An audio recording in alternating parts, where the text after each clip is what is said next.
Hey, what's up, everybody? Hey, Hi, guys. hey guys. Welcome back to another Thursday on the Town with Tanya living room chat. Hey, I see Grandma's on there. This week, well, you know who I am. I'm your host, Tanya. And I'm so glad you guys came back. This week, I have my friend, comedian, on here. He has performed at such places as Dangerfield's, the Broadway Comedy Club, and the Comic Strip Live in New York City. Please welcome Bruce Lipsky. Hey, Bruce. Thank you, Tanya. This is How greatly are you? appreciated. I am fantastic. I am Yeah. fantastic. Yes. Oh, Yeah. well, Yeah. how's it going since the pandemic? Oh, okay. Pandemic. You're probably well aware. Back in March of last year, I actually tested positive for the COVID virus. Oh, Yeah, and I went through a real process over here.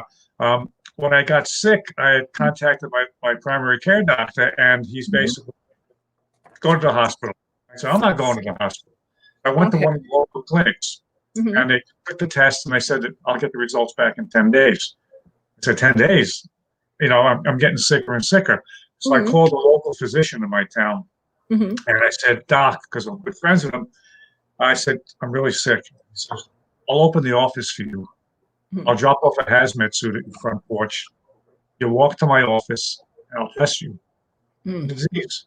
And so imagine me walking through this small town. I live in one of these towns that's like Mayberry, RFD, Right. Floral Park, and Long Island. Everybody knows each other. So here's a Right. guy walking in a hazmat suit in the middle of town Hmm. during a pandemic. And, everybody's running away from me thinking it's Chernobyl or something. Oh So, my gosh. so thankfully, my lungs were clear and everything else, but I did have the disease. Wow. So And you didn't get where you had to go to ICU type of thing. no hospital, thankfully, but I'm what they call one of the long haulers. In other words, I still have some symptoms from this. It's over 10 months now. I Wow. get some I get some trachea constriction. I had some headaches, but for the most part, I'm doing pretty well. Most people who look at me probably couldn't tell. Man, it was a scary disease. For the first few days, my wife and my son, they were doing a vigil over me. That's how sick I was. Oh, I'm Really, sorry. really scared. I was really, really scared. But there was some humor behind this too. Right. And in the beginning, I'm sitting on a rocking chair, feeling sorry for myself, a blanket over my head. I got chills. I got all these crazy symptoms. And we have Hmm. a dog, and my wife took the dog out for a walk. Hmm. And it's nighttime, and I'm rocking in the chair, and she's coming into the driveway. She can see me, and Hmm. she sends me a text. Says, "You look like Norman Bates' mother from Psycho." I can imagine. And I said, "Thanks for the encouragement, honey. I appreciate that." But that was only the first slap in the face. The Oh second no. slap, the second slap in the face came, and this is God's honest truth, came Hmm. like a couple of days later. When you're sick, you wash up, you don't shit, I don't shave my face. The only shower I basically had was putting cologne on me. And I was Okay. feeling really sorry for myself. It was disgusting. Next thing I know, this 400-foot van pulls into my driveway. Hmm. It's a mobile dog grooming van called the Rough Life, RUFF. I've heard of it. Hmm. So I yelled down to my wife, Rough Life. I'm the one with the rough life over here. She spent $150 on grooming for this dog. And meanwhile, Bailey, I was basically in this rocking chair looking like Norman Bates' mother. So But, the dog can get go check out the rough life when you're living it. I was literally living the rough life. And, when I had the disease, loss of appetite, Hmm. sense of smell, dizzy, Oh, lightheaded, nauseousness, fever, no fever, aches, pains, really yeah. tired. Any symptom you could possibly think of, it was there. But Wow. thankfully, with whatever the grace of God, the man upstairs and plus willpower, but they put me on a lot of powerful medicines and 200,000 units a day of vitamin D. Yes. They say most people that get it are lacking that vitamin D. Yeah. I always used to take vitamin D. I'm always out in the sun, but Really? whatever happens, my son actually had the disease before me. We only had it for a couple of days. But Okay. my wife, ironically, no antibodies, no disease. She managed to, stay Wow. clear from it. Yeah.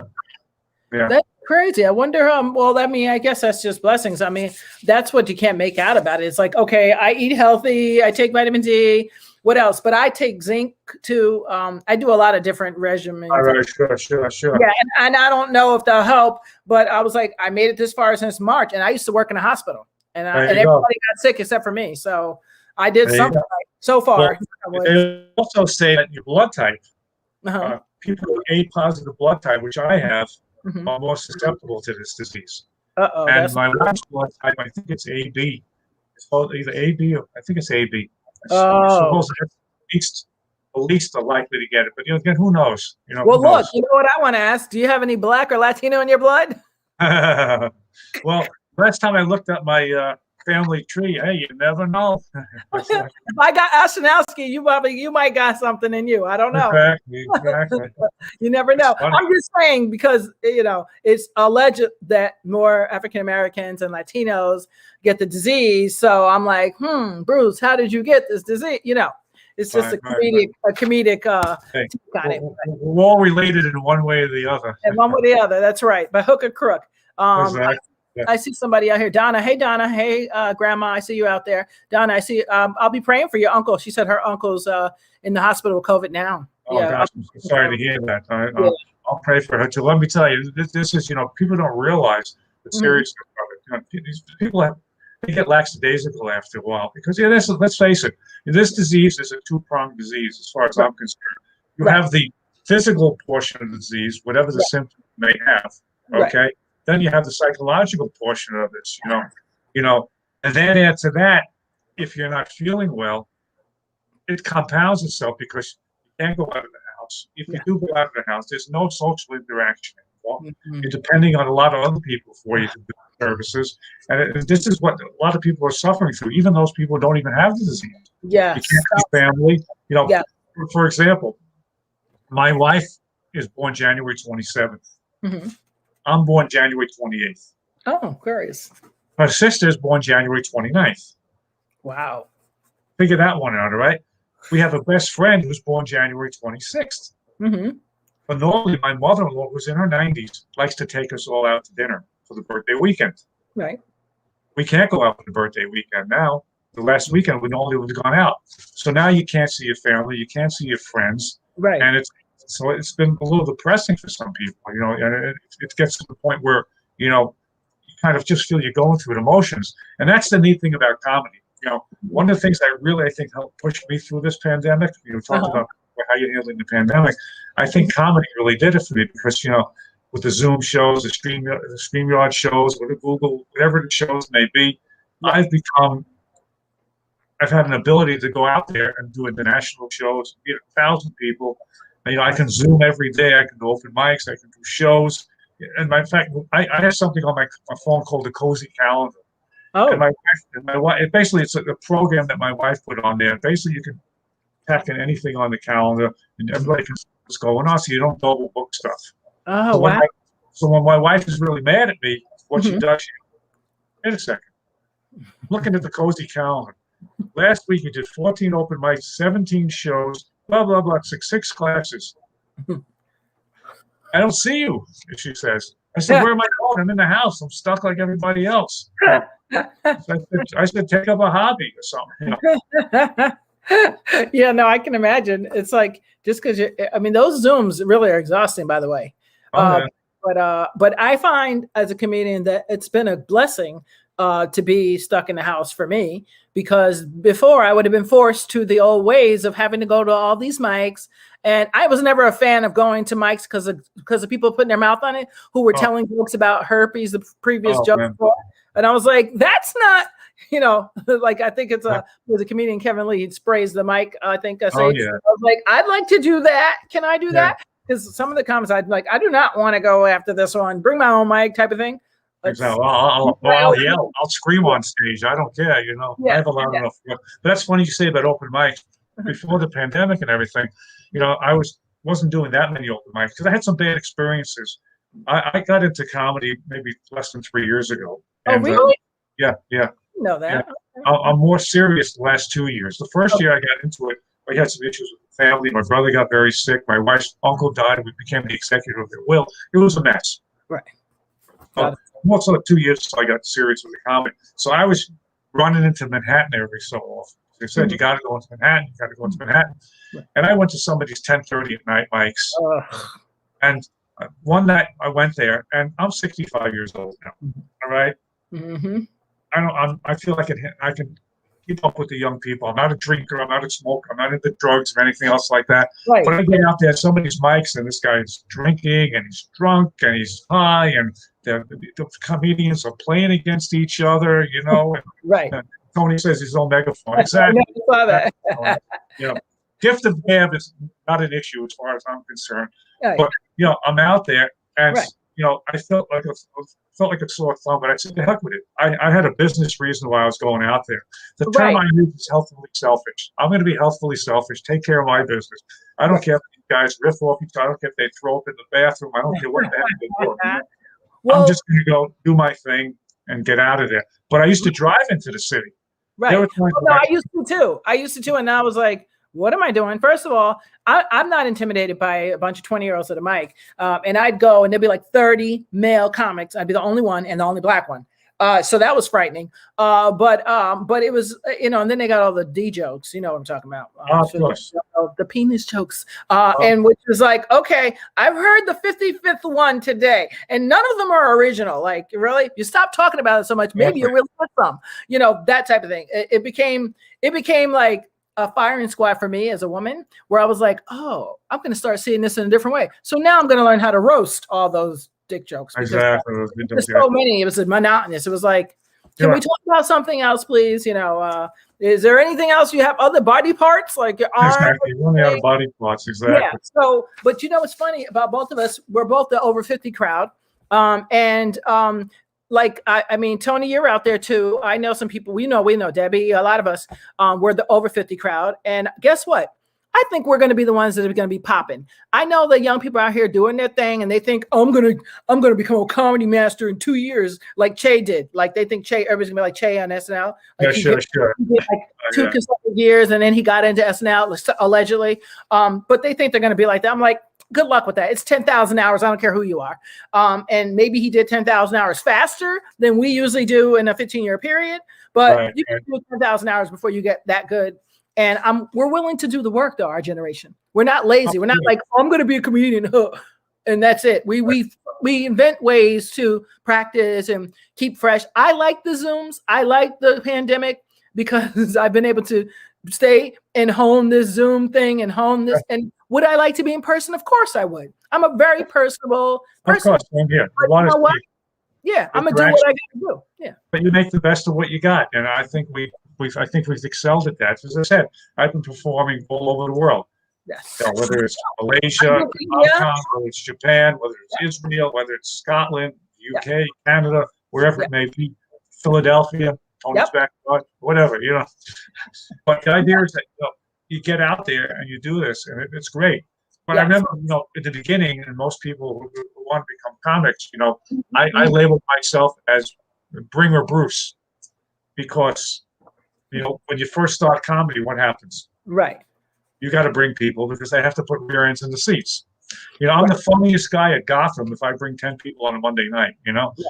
I could just stand up on stage and not say a word, but Andy Engel thinks I'm the smartest, I'm the funniest guy in the world. Same thing with Broadway. I remember one time I did this. I was so excited when I first started. I said, great, I'm doing a show on like Tuesday night at Broadway, a 7 o'clock show in the Red Room.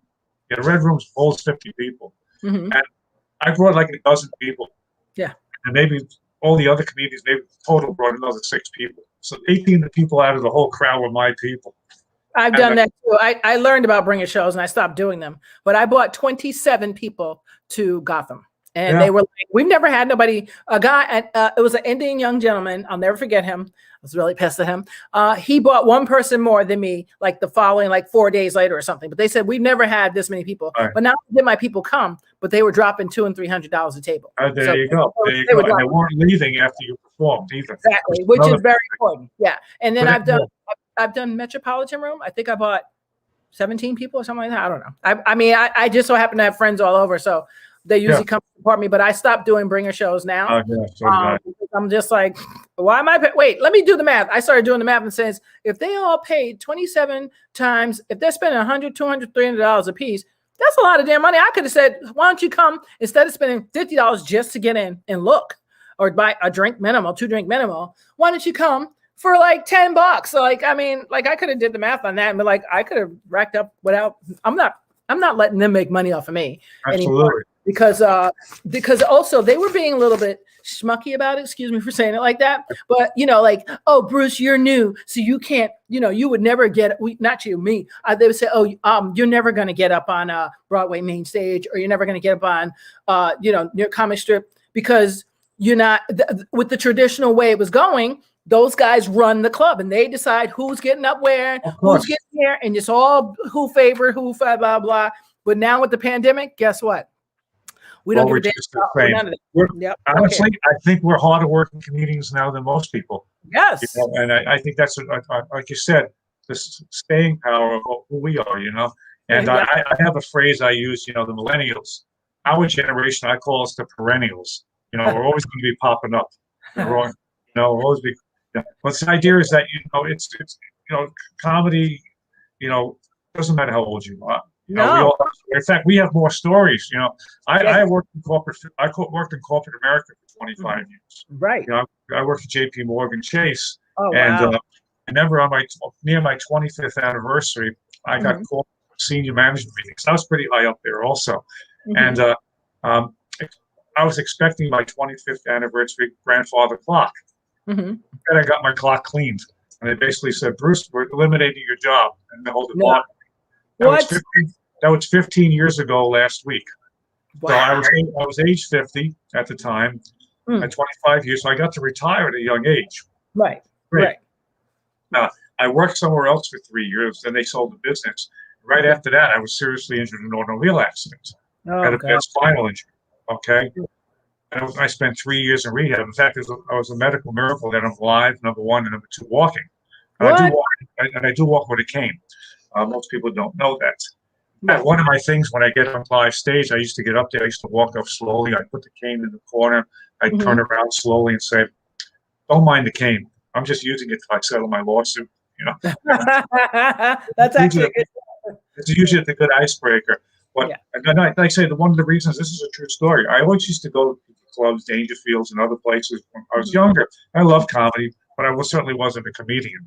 Right. But after I got hurt in the accident, the fact that I could stand up, I decided to take stand up. So that's how I got. So I did take a class. And did you do Andy's class? New York, Manhattan Comedy School? No, actually Long Island. Rich Walker, Peter Bales, and okay. I did Andy's twice, like 15 years apart. Right. This is called Stand-Up University. Stand-Up University. I had no intro to comedy except for the fact that I've been to some clubs. But one of my bucket list things for comedy, because I used to go to Dangerfields, I wanted to play on Dangerfield stage. Oh. And thankfully I've played it many times. Not because I'm so wonderful and delicious, but because I could bring a Bruce, But the neat thing about that was that everybody's unique, in the sense, I look like James Cromwell, the actor. I look like Peter Townsend from The Who, so I have a certain look, right? Big nose, tall, thin, baldy, huge guy, So I used to dress up. I used to go to the club. I used to perform. I used to put on a nice white shirt. I had a novelty tie, loose sport coat, jeans, and everything. So that was my signature look. Okay. I'll never forget. I don't know if you know the comedian Steve Marshall. I've heard of the name. Steve Marshall is one of the nicest guys in the world. He's been doing comedy a long time. He's like an anti comedy. He talks about everything, but in a loving way. Right. He can put you down, me down in 10 different ways, but at the end of the day, we're hugging each other. But I was there. I came off stage, and he came up to me and said, "I really like the way you look. I like the way you dress, and I like your style. There's something about you that's special." And we sat down that night and talked for a while. And he says, "Take my card. And anytime you want to call me, get together." And most people, you get a card, you throw it away, you don't care. But I'm the person, if you came up to me, Bruce, and said, "Bruce, I have an opportunity for you. Well, how would you like to take this, do that?" 99% of the time, I would have said, "Definitely, I'll do it." Right. So guess what? I called him the next week. And we wound up having lunch at the TikTok Diner right by Penn Station. TikTok. So we spent, it was supposed to be like just a lunch or something. I said I'd buy him lunch, and hang out for an hour or so. 4 hours later, we're still talking. Wow. And we kind of had a bond. And he said, "Anytime you want to talk this and that, just feel free to do it." And so we've kept in contact all these years. And those are the type of relationships I developed with a lot of people, like yourself, or with the crazy Tony over there, Mr. Viagra, you know. Tony. Hey, But Tony. the Yeah. thing is, I'm not a social media guy necessarily. I never use Facebook or anything like that. But now that I'm into comedy, I don't post on Facebook. But Okay. you know, yeah, the whole idea is that I started getting friends and people wanted to friend me, Right. and it's just snowballing effect. That's how And, it you know, works. as they did a roast for me last week on my birthday, surprise Oh, it was roast. your birthday and I missed it? Oh, Yeah, man. that's Thursday. And Debbie Boz, one of the comments that Debbie Boz said to me, Bruce is a big bullcrap artist. I don't want to curse on here because it's a family show, but she That's said okay. Bruce is one of the biggest bullcrap artists, not because he's not telling the truth, but he's a schmoozer.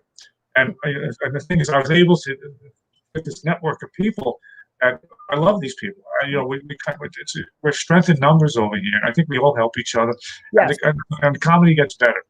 It does. And I think that, like you said, strength in numbers. I'm so excited that even like all of us over 40 somethings have literally found each other because of the pandemic, I think. And so I go on people's things and I say, who's Bruce? Oh, I see him I saw you on Debbie's show. And I was like, I like him. He's a nice guy. And I just sat in one time and a few times actually and listened to you guys. And I was like, these guys, I like these guys. I like this crew right here. There's I would never even entertain the time with them. Not because they're not even, well, no, they're not funny to me either, but also they're just not nice people. Exactly. I'm not really, at my age, I'm not into hanging out with people that are not nice people. Even if you're funny, I don't care. If you don't have a good soul, I can't hang with you because that might be contagious and I don't want none of that. Sure. So I like that we all find each other somehow in the weirdest way. I would have never heard of you, none of you guys, if it wasn't for Debbie. Debbie invited me to do that show with you guys. That's how I. Yeah. And I've gone out a lot and met new people, and I've networked, and I've met, and I said, okay, here's a great person to talk to. Here's another great person to network with. And again, everybody gets together, and it's nice because, it comes down to we're all here for the same reason. Exactly. I am. I can say with the pandemic, the good thing about this is it is bringing, while there are people home alone, that is true, but there's no reason why you cannot get yourself on a Zoom on your phone, that's my dog. See, my dog agrees. Exactly. And he's a pain in the butt. So I apologize, guys. I have one of those too. Don't worry. Yeah. There's no reason why you cannot find some kind of commonality with whatever it is you love doing. So if you like doing comedy, if you're out there and you always want to try comedy, Bruce and I are a good example of like, what's holding you up? It's not nothing. The universe is not stopping you right now. Right. You can do anything. And as far as social media skills, anything you don't know, guess what? My daughter is famous for this. Mom, you better YouTube it.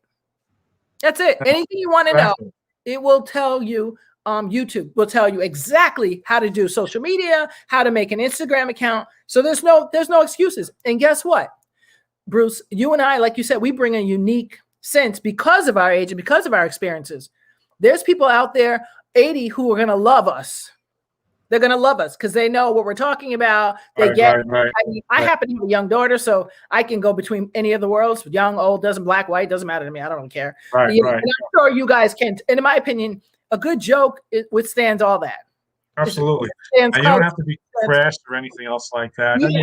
There's nothing wrong with throwing not an F-bomb in there, but occasionally a word here and there that has some significance, like, a curse word here and there. But again, it has to be that punches up the joke and not brings the joke down. Right. I'll never forget, again, I'm so excited about playing Dangerfields. One of the first times I played Dangerfields, my uncle, who's in his 80s, and his wife, and he brought another couple down from Yonkers. They drove down.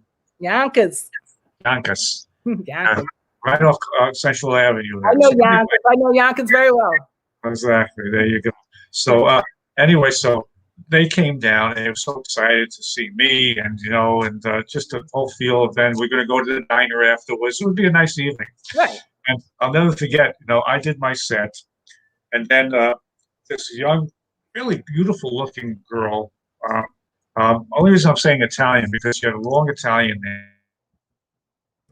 name. And my uncle was Italian. Hooked right into that. She comes up with a skirt all polished and everything. And the first thing she said out of her mouth was a lady's body part. What? for the waist. Oh, wow. And there was dead silence in the whole crowd over there. Yeah, people My kind of. uncle, my uncle still talks about it to this day, because the joke I was known for a lot of times when I first started was Mhm. I used to do a CVS joke, Mhm. and that was my closer. Talking about going, had my stomach was bothering. I went to CVS and I bought a 99-cent pack of Tums. Mhm. Okay, but I then had to go into the bathroom over there. So when I went to the bathroom, they had no paper towels. And then I pulled out this 40-foot receipt from CVS. I went to CVS, and I said, now I know why they give you this receipt. And then I do this whole thing about reading the receipt. And it's like a 5-minute bit. And he still talks about it to this day. But the idea is that when I do library shows, and I remember going to a library show, and one person said, well, there's the guy with the CVS joke. Right. So it was a memorable thing. So Right. you kind of like, you go on stage and you talk about certain things. So I know what you're talking about. So, and so the hook is right there. People know. And that's why you got a following. Yes. And here's a schmo who never did comedy before a few years ago. And now people recognize who I am, hopefully because I'm funny, as opposed to this guy just gets on stage and just goes through the motion. And that used to bother me a lot. And I know I talk a lot. I'm sorry. But, that's okay. You're the only person that might have beat me. But it's okay. This is another reason why I got into comedy. God's honest true story. A good friend of mine's girlfriend used to run a yearly program, a benefit for prostate. At a big gala event, some of the biggest people in the world coming there, who would deal doctors and things like that. And 300 people would come to this event. And I remember we could get invited because they put a table and everything. Beautiful event. And they always had comedians there, kind of break the ice in between everything. And they had a national headliner one year. And I was fortunate enough that he sat next to me at dinner. And I chatter. I love comedy, this and that. We kind of bonded a little bit. He went up there, and he was fabulous. He went up there for 40 minutes, and he was killing it and everything else like that. He came back, we finished dessert, he was schmoozing with all the people. So he had such a good show. I said, this is a lot of fun. The next year, he was invited back. Same thing, he sat next to me. But there was something different about him when I saw him. I said, I can't picture it this time. He got up there. This was for 45 minutes, and he was bombing. He got off the stage for 20 minutes. What happened? And he sat next to me and said, boy, it's a tough crowd. It was the same exact crowd as last year. I just felt this is my personal observation. What do you think? I felt he just nailed it in that night. He took it for granted. And they paid him a lot of money for this. I'm not saying $300, $500. I'm saying a lot of money. And deservedly so. He was, and I said to myself, son of a gun, if I ever get on stage, I may not have the funniest jokes, most polished, but I'm going to be prepared. I'm not going to mail it in. Okay, so you think he just assumed that, I got him before, I'll get him again, just throw a few out there, and that's good. Right, and his few that he threw out there weren't. You can tell the lack of energy too. That's the worst. Those are most boring to me. How many shows have you gone on where the MC sucked? Oh, I can't stand it. I was like, all right, stepping up to the stage is my gosh. I'm like, oh yeah, or worse. And I remember Broadway Comedy Club, and my family was there. Red Room again. I took 12 people I described before. Okay, coming up to the stage is, oh my gosh, I forgot his name. She ran off the stage. Coming up the stage is Bruce Lipsky. That's a great way. And the one time, when you used to do shows at Dangerfield, Bob DeBorno was a fabulous guy. He's the Trump imitator. He runs great shows. And after a while, he'd done a lot of shows for him. I would ask him, I said, Bob, can I go down a regular show at Dangerfield so I don't have to bring people? He says, sure. Why don't you come Friday night? Come at 10:30. Wow. Come at Friday night, 10:30. Fabulous. I drove into the city. I got there early. I got there like 9 o'clock at night. I get there, and I see a guy like this at the bar. And I said, excuse me, Bob DeBorno told me to come. Oh, I'm the MC for the show, he says. This guy looked miserable, okay? That's so the worst. he said he was the MC for the show. And I said to him, Bob said to come here around 10:30. I know it's 9 o'clock. I want to see the other comedians. When are you going to put me on? He says, you're not on till the late show. You're getting on at 12:15. Wow. I said, you can't put me on here early. So he was miserable. So he says, how'd you get into comedy? Why'd you get into comedy? I said, well, I enjoy comedy. I want to have some fun doing this and grow and get better and better.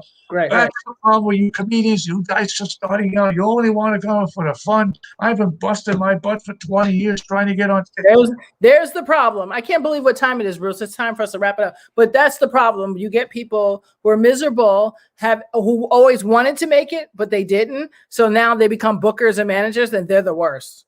Oh, you can't do this and you can't do that. You can't. I tell people, stay clear of people like that. I don't care who they are. I don't care what you think they can do for you. If they're a naysayer, they're not even on your team. They're not. That's my best advice to anybody. But I got one last question. We're over our time. But one last question. Do you remember the first time you bombed? Oh yeah. And what did you do to alleviate that? I walked was it a bomb silence crowd, or was it a bomb? The joke was bad. The bomb was that night at Dangerfield's. Okay. I got on after a headliner. This guy was on for 25 minutes and killing. People were rolling in the aisles. Okay. Now coming on, this MC says, coming to the stage is Bruce, Brian Lipsky. And the headliner says, it's Bruce.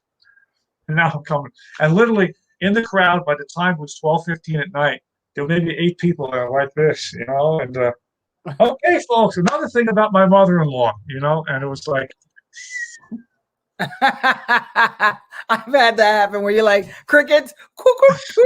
The people are either too busy trying to pay the check, to wake up. They were shaking them.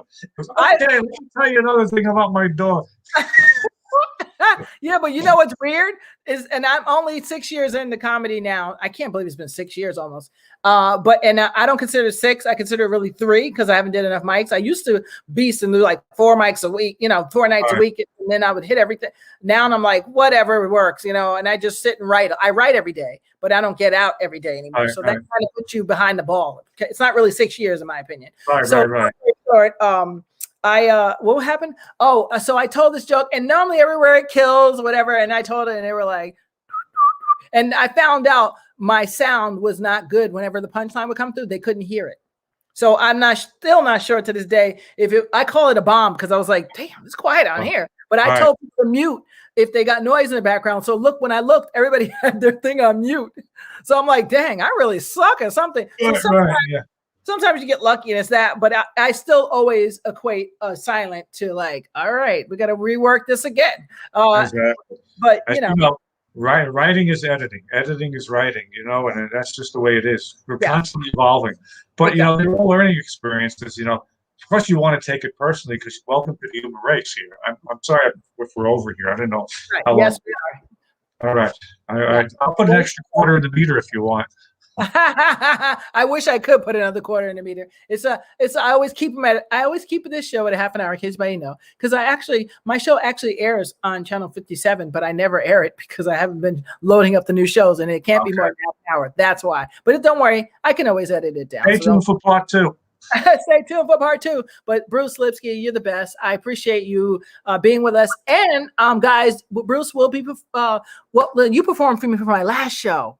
Yes, yes. I'm going to do another one this summer, and I'm definitely going to have you back. No problem. I got a bunch of shows coming up, so I know you're a busy man, aren't you? Yes, I told you I did a show this afternoon from London. I did a show. It was a charity show. That was great. And that's fabulous. Yeah, I have a bunch of things happening. But I'm honored to be on your show. This has been fantastic. You're welcome back anytime you want to plug something. You put me in, I'm here. You tell me when, I'll be here because I'm always on the town with Tanya. For sure. Thank you. I want to say hi to some people. Hey, Donna, what's up? Who's that? Grandma Norma, I see you. I see Norma. Oh, beautiful. How old is Grandma? Yes. Can I say? Grandma's 70-something, right, Grandma? I think I got it right. Grandma. Oh, that's right, Donna. We're going to be praying for your uncle. I hear that, Donna. Yes. Yep. And Tony. What up, Tony? Howdy. I see you, Tony. And I talk about football, Tony and I. Yeah. I'm missing some people this week, but that's okay. Anthony Robertson, Dangerfield's great place. The funny thing about these clubs, they look the same as they did when they first opened up. Mm-hmm. Smell of beer and stale food permeates the walls, The feet stick on the floor. That's part of the fun of it, Wow. Yeah, no, it's I love comedy, and I think we're right where we need to be, Bruce. And as you say, I'm going to end on this note. Bruce says he believes laughter really is the best medicine. And guess what? He's right, guys. So I'm going to check you guys out. Do not miss my Sunday show. I have some brilliant young people coming up that is going to be out of this world, because we want to know, what are they thinking about COVID and the Capitol and politics and all the craziness going on in the world. We're going to find out from young people who are doing the darn thing. We got activists. We have who else? We have someone that's trying to get into politics who went to Princeton. We have a lawyer. We have a musician. We have some young, brilliant people that will be on our show Sunday on the town. Make sure you watch our 8 o'clock show. And then Saturday, I know I'm overkilling it here. I'm overkilling it, but work with me. Saturday, 5 Black comics. We are talking about Black history. It is Black History Month. Giving me my 28 days. Give me my 28 days. We're talking about Blacks in cinema. So check that out. 5 Black comics on Saturday. 5blackcomics.com. 5 Black comics. What did I say? 5 Black comics on Facebook or YouTube. That's what I meant to say. And then my show on Sunday on the town with Tanya. Make sure you go to the YouTube page, like, subscribe, and tell your friends to go there and watch it. Come on, hook me up. I'm trying to get advertising. It's amazing. Absolutely. That's right. Let's get it. Okay. Thank you, guys. I'll see you guys on Sunday. Bruce?